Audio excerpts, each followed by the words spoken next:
Kalian tahu ini siapa? Bendera Jepang. Kamu tahu masa lalu kelamnya Indonesia dengan Jepang? Yap. Kalau kalian jawab dengan penjajahan, kalian benar. Pada tahun 1942, Jepang datang ke Indonesia. Alasannya simpel, mereka kekurangan sumber daya alam. Jadi cari daerah baru buat dieksploitasi ke Indonesia yang kaya akan minyak bumi, sumber daya alam, dan lain sebagainya. Namun pemerintahan Jepang di Indonesia itu minder banget tuh. Negara ini dibagi menjadi 3 wilayah militer. 1. Tentara ke-16 di Jawa dan Madura, markasnya di Jakarta. Tentara ke-25 di Sumatera, markasnya itu di Bukit Tinggi. Kalian bisa cek di sini, nanti saya akan kasih gambarnya. Oke, sudah muncul. Oke. Yap, ketiga Armada 3 Selatan, kedua untuk wilayah timur kayak di Kalimantan, Sulawesi, Maluku, dan Papua. Dan terima kasih untuk video kali ini. Kita akan akhiri dengan ucapan terima kasih telah menyaksikan video saya.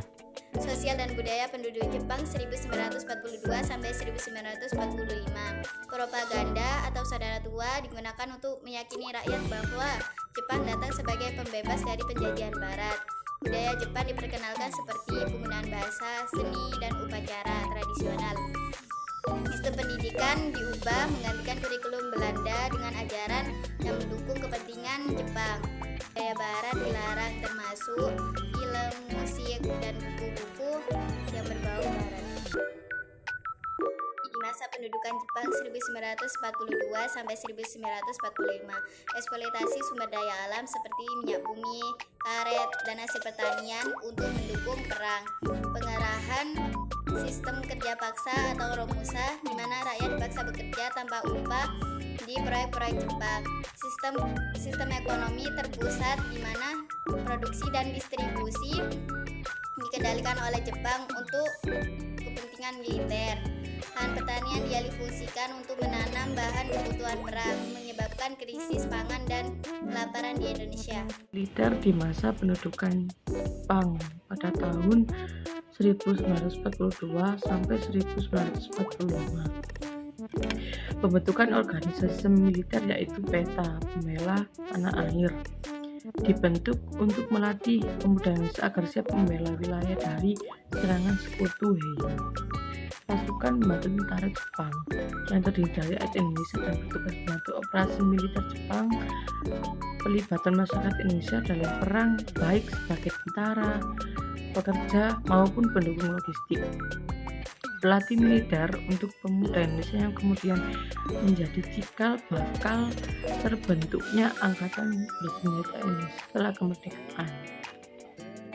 Bahasa yang digunakan di masa pendudukan Jepang 1942 sampai 1945. Bahasa Jepang diwajibkan digunakan di sekolah, instansi resmi, dan media sebagai bagian dari propaganda dan kontrol budaya.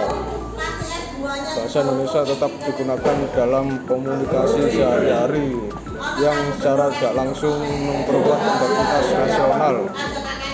Bahasa Belanda dilarang karena dianggap sebagai simbol penjajahan Barat dan untuk menghapus pengaruh kolonial Belanda.